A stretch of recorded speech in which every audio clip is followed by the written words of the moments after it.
Hello everyone, welcome back to Kirklees Guitar School. Today we're going to have a look at Bricking the Wall. We're going to have a look at the rhythm parts with the funky, and we're also going to have a look at the solo as well at the back end of the video. Don't be afraid to use the chapters feature to get to whatever bit you want to work on.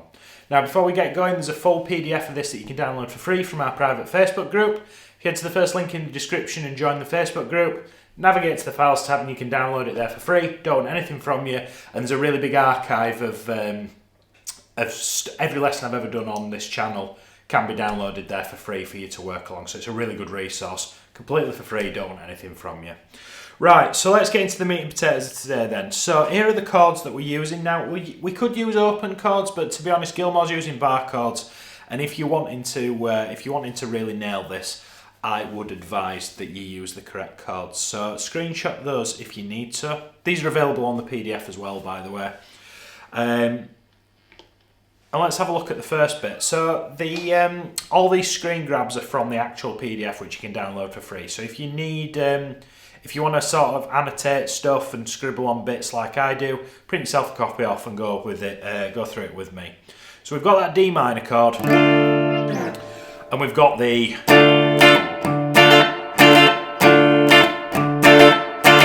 Now this is the backbone of the majority of the rhythm guitar work for this. I'm just going to take that reverb down just a touch. So I'm playing that D minor chord. I'm going to do a quick down, up and down. Those are the first three notes. Down, up, down.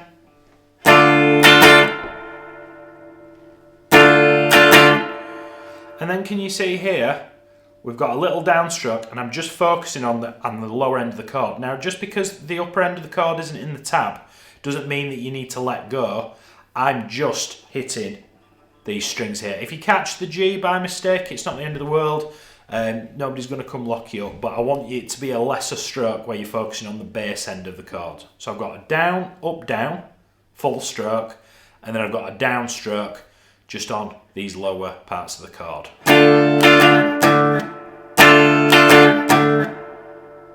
Now you can do a bit of left hand muting if you want, but that's not that's sort of extracurricular at this point. I want you to get the strumming pattern. Following that, you're going to do a quick down and an up, which is over here. This is a rest, which means you just need to have a little pause, and then you do the same again. Down, up, down, up. That's the strumming pattern.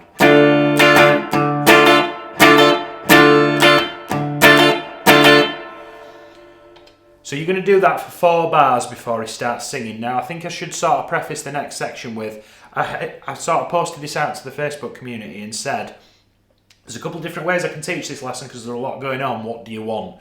And unanimously everybody said, I've basically come up with one master version of all the cool bits sort of compressed into one guitar part. I make half of my living as a guitar player going for hire, going out and playing, and most of the time I am the only guitarist on the gig. So if I had to play this song, this is what I'd play, because I've got to get all of the key parts in one arrangement. Now this song is layers and layers and layers of guitars. So there's that funky rhythm going on and on and on, but then there's the... in this lesson, and the PDF that I'm providing for this lesson, it's an amalgamation of all the cool bits. So you feel free to do whatever you want with that. So after we've played this for 4 bars, as his intro, we then go into, that's what that looks like, by the way. So I think as well we should also mention in this PDF, that's the rhythm. These like almost percentage signs are musical shorthand for just repeat what's in this bar. Now if I put 4 bars of that, it'd be really sort of hard to sight read. So this is like musical to almost ditto marks. This basically means this bar for 4 bars. Then we move on to the verse. Now I've put the "we don't need no education" because there's a guitar, I think there's a guitar underneath that doing that, and it's a nice little contrast. So that's all on the D string. I'm going open, 2, 3, 2. So that's D, E, F, E, and then the second bar is very similar. It's the same notes, but the rhythm's slightly different.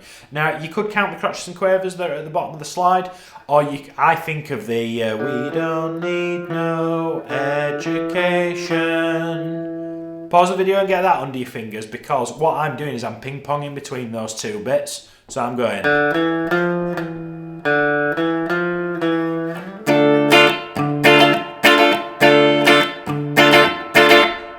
Notice that that's the rhythm in bars 2 and bars 3 and 4. That's the rhythm that we looked at in the intro.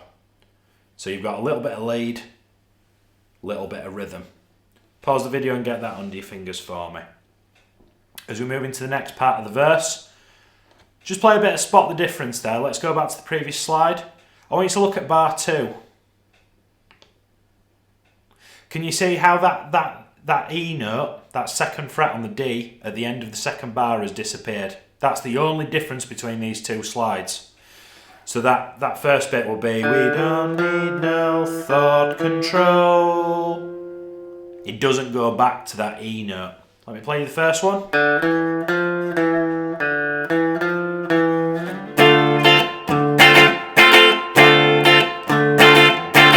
Second slide.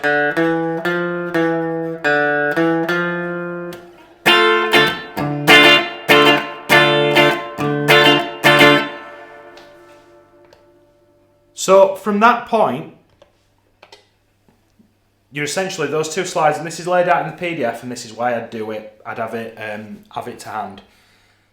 Those two slides are repeated again. So you've got, we don't need no education. We don't need no thought control, which cuts the E out, does it again. Dark sarcasm in the classroom. Teacher, leave those kids alone. If you have you don't even have to sing the lyrics out loud, but just sort of be humming it along, and it'll make that section a lot easier for you. So that's like part 1 of the verse stroke chorus. Then we go to a G chord,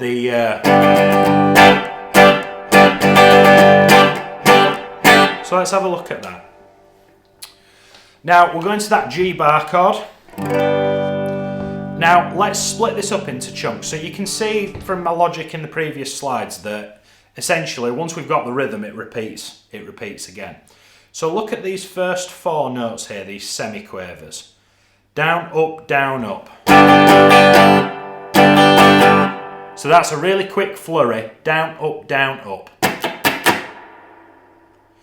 Following that, we're going to do 2 downstrokes as quavers. So it'll be 1 E and a 2 and. Down, up, down, up, down, down. That takes you to this point here, this little rest here.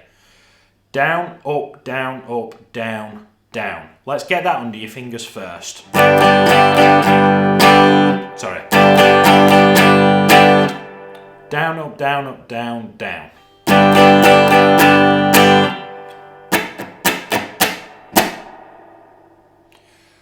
Once you've got that, we've got another down and another down. Down, up, down, up, down, down, down, down.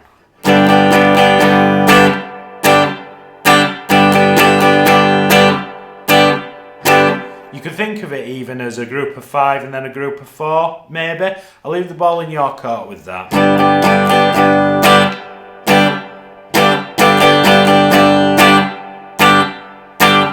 So it does that for 2 bars, and then 2 more bars as we move on to the next line. Can you see those percentage signs all the way over here? So you've got 4 bars of that.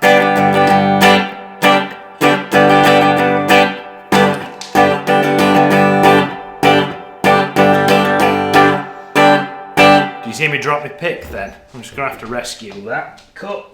Right, I've got it back. So you've got 4 bars of that sort of G figure, and then you go to the...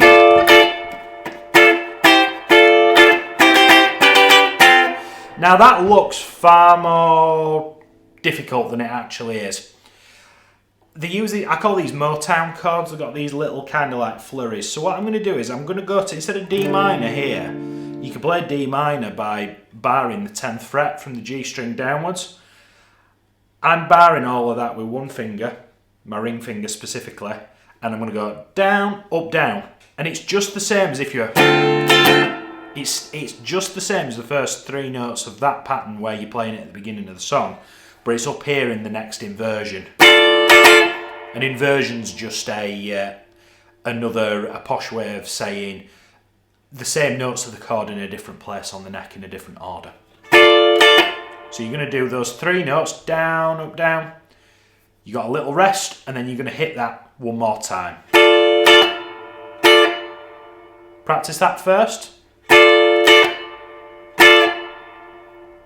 We're then going to go to a little C chord, which is barring the 8th fret of the B and the high E, middle finger on the 9th fret of the G, and then 10th fret on the D string.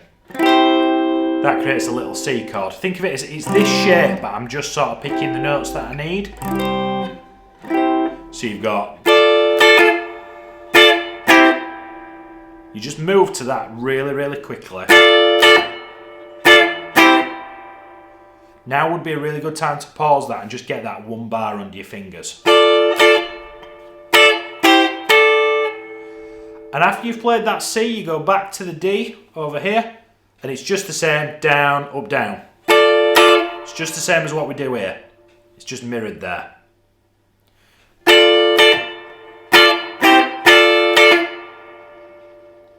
We then go to the C, we're over here, guys.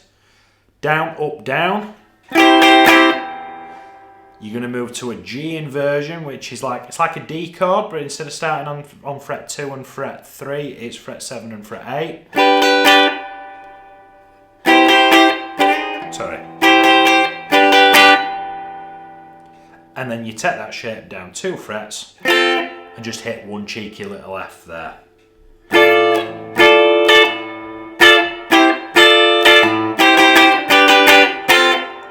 Play it really slowly.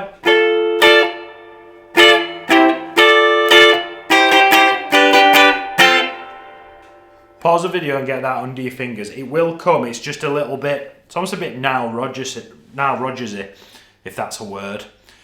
Right, okay. So from this point we get to his chorus. Now if I was playing this in a gig, I would have a drive pedal on the floor because we're going to use some power chords and they're going to sustain for sort of 4 beats plus of some of these chords. If you haven't got that, don't worry, I'm not going to use it today. But we've got the all in all, you're just another brick in the wall. So at the start of the chorus, we've got power chords, which is on the E, A and D strings on fret 1, 3 and 3. So we'll call an F5 chord, F power chord. First chord Smells Like Teen Spirit, if you've learned that song before. And we're going to play that chord.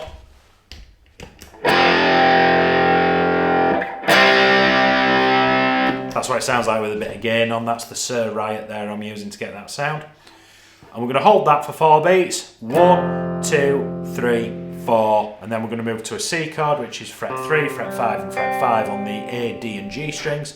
And that's 1, 2, 3, 4. So that's all in all, you're just another brick in there. And then you go to this D minor shape that we start with. 2,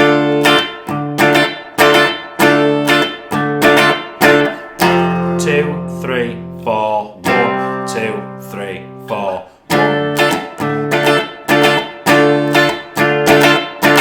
So on the first repeat of this, you'll play that, and then you play those 2 chords again. Now instead of, you'll play the F as normal, you'll play the C as normal, and then you'll play a D power chord, which is that C shape moved up 2 frets. It's the top end of that D minor chord, you're just not playing the B and the high E. And you're going to play that D5, and then you see all these, I'm looking at the bottom line here, you see all the mutes, all the rests, sorry. You're going to hit the first beat of that D5 and then you're going to stop the guitar from ringing out. So the first time round will be all in all, you're just another brick in the wall.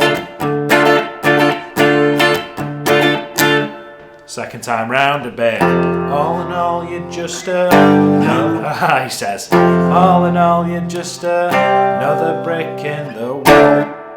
You see how I play that chord and then I touch the strings to stop it from ringing out. Now, and notice there's a repeat marker at the very end. So from that point, you'll go right back to the verse and it's back to. go to the second time round. Now you will continue that as normal, just in the same order that we've worked through that, until, you know where we had the stab for that D5 at the end of the chorus, you will stab and then mobilise for the solo, because the last 2 beats of that bar is where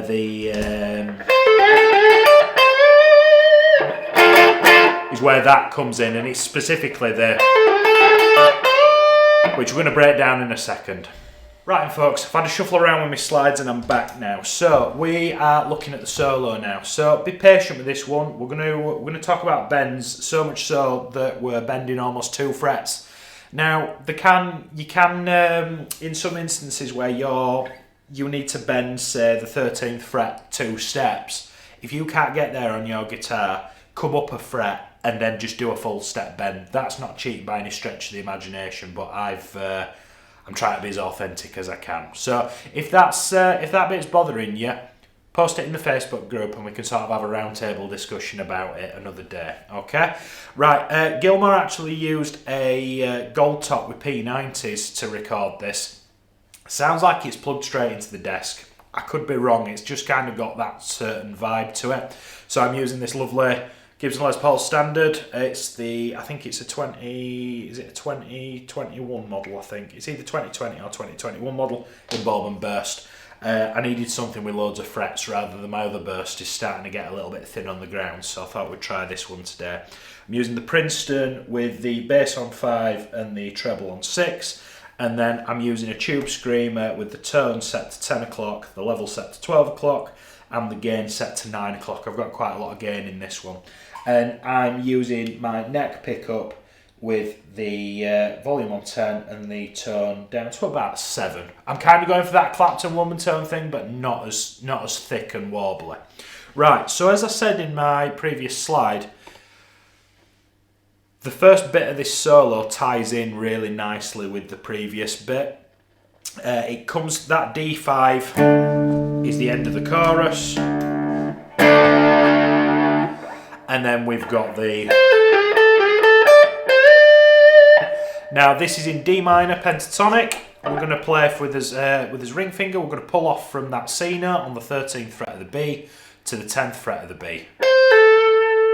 And then with my ring finger, I'm going to play fret 12 of the G string, and then back to the 10th fret of the B. I could use my ring finger. I might actually use my middle finger there on that 12. I'm then going to play the 12 again. I'm going to bend it, and then 10th fret with index finger. Get that under your fingers, because as we move into the next slide, you need that 13th fret on the end. Can you see? It's part of it.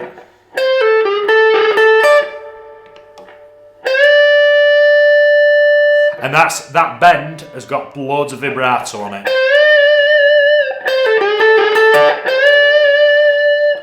I'm then going to bar the 10th fret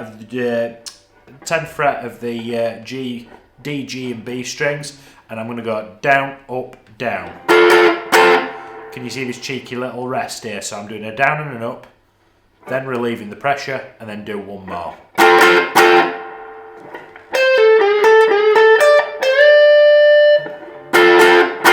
Da, da, da. If you got that rhythm in your head, you'll get it. Haha, he says. Over here, we're going to bend the 13 a full step, and then we're going to bend it 2 steps and bring it back down.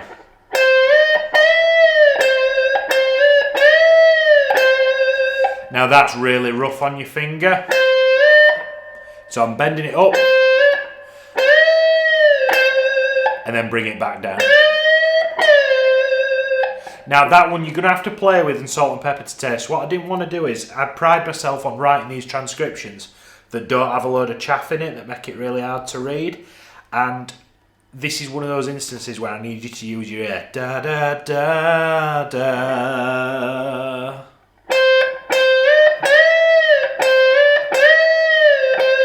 Now can you hear that verse 13? I keep overcooking it ever so slightly, and it's because I've got in the back of my mind that I've got that really big bend coming up. You're bending that 13 so much so that it sounds like a 15, and then you're bending it again so much so that it sounds like a 17. Yeah, it's a big jump, but you'll get it. You've just got to keep practicing it. And then you're going to pull off from the 13 to the 10, back to that 12th.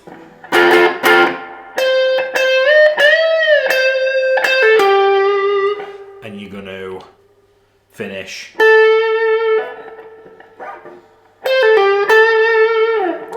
Looking here. Ooh, here. We've got a little like natural minor lick here, so I'm going to pull off from the middle finger on the 10th fret of the G to the 9th fret on the same string with the index finger. I'm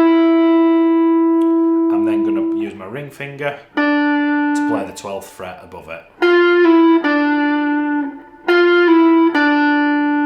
Play the 9th fret of the G.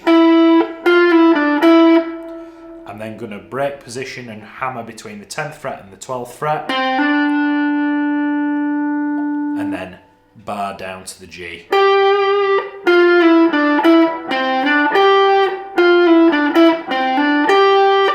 And then finish on that 12th fret, which is here. Da da da da da da da da.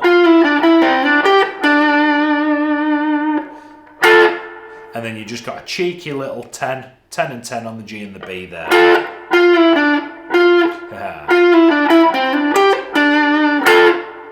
Make sure you stop where that rest is, because then you've got another one and you hammer onto the 12th. You do that little double stop like we did in the Paul Weller one last week. Or was it the week before? Might have been the week before.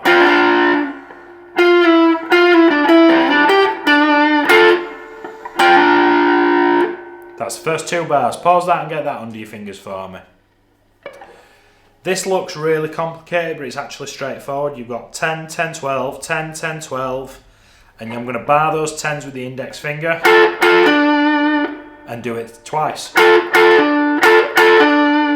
And then over here, you're going to go 10, 12, 10, index, ring, index, and do that double stop, but give it some vibrato. Starting from here.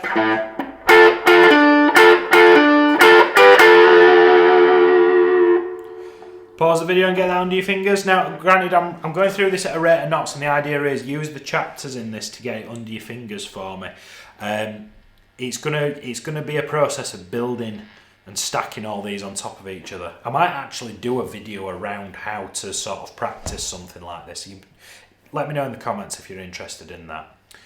So here, there's a lot of information in this bar, and it basically means that you've got to do a rake up to that 13th fret, followed by 2 cheeky 13s on the end.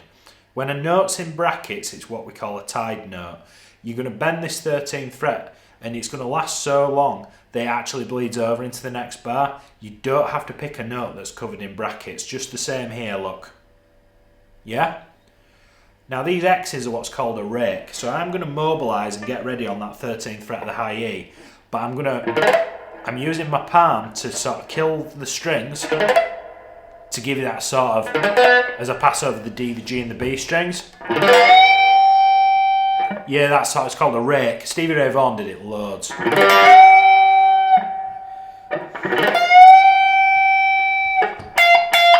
And then you've got 2 cheeky little 13 frets.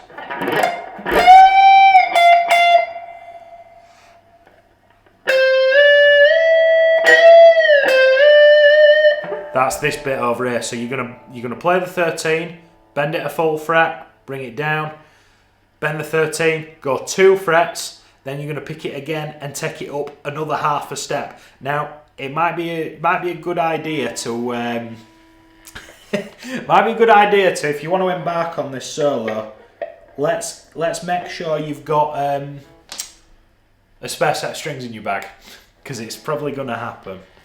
So after you've done those horrendous bends there, da da da, bam bam, we then go into this bit, which is back down to the safety of D minor pentatonic.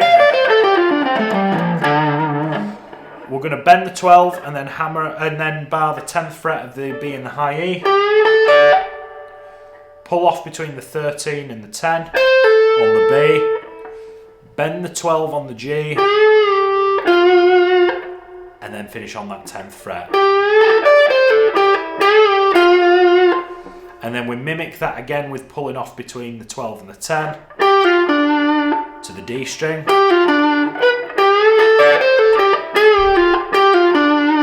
There's some lovely licks in there. For those of you that are doing the February improvising challenge, you can use there. See how I tagged those two on? Da-da. We're then going to slide between 12 and 10 with the ring finger on the A string. Finish on the 8th fret. And then we're going to play this 10-8, 10-8. Da-da-da-da-da. After you've played the 10, you do da-da-da. Starting from there, you've got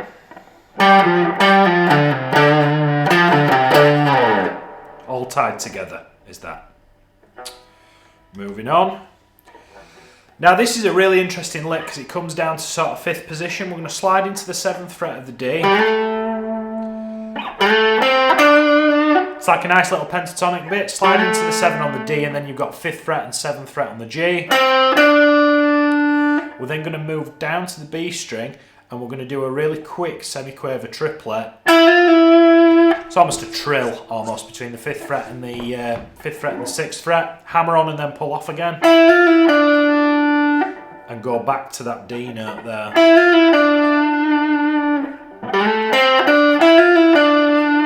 And then really quickly we're going to pull off from that 7 to 5 and then back to that A note. Lovely lick.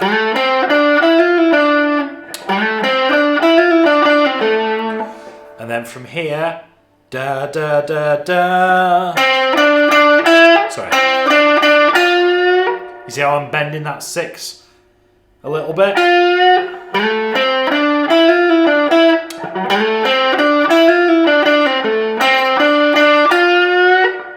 Really cool lick. Then we've got some more bends on the 13th fret, you'll be glad to know, and it's the same sketch as before. Same as how we started. Follow a bend on the 15. And then I pull off between 13 and 10.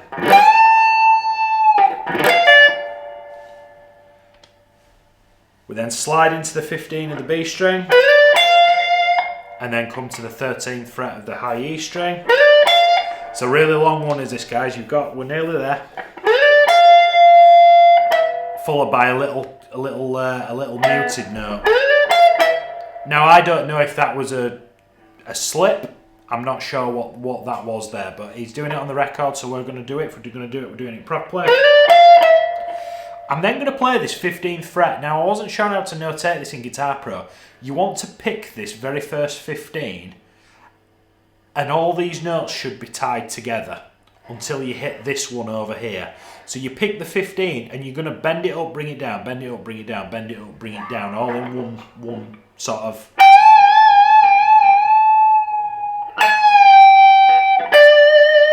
And then once you're finished,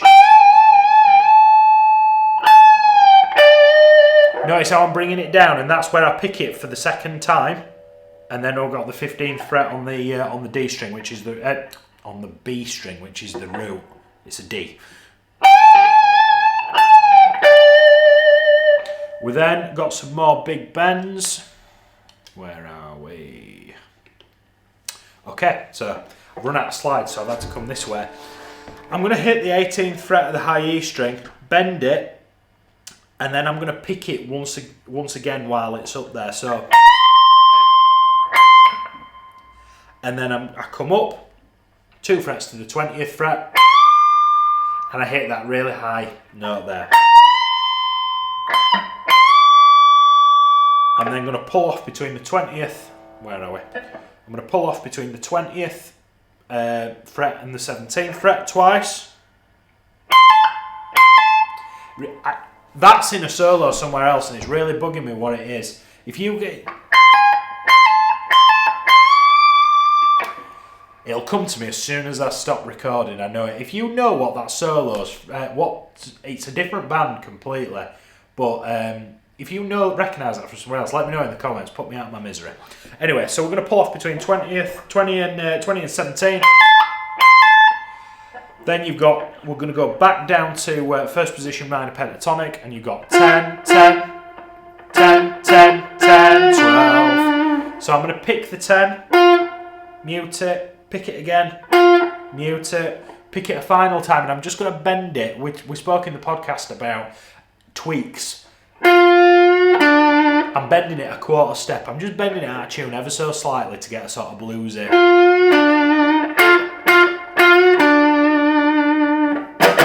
And then we've got two little bits there. Then we've got this weird, like, funky bit at the end. So let's try and sort of keep on, because literally, see the double bar line there, like, we're almost there, we're almost done. I'm going to play the 12th fret of the D string with my ring finger, and then I'm going to play the 10th fret with my index finger. And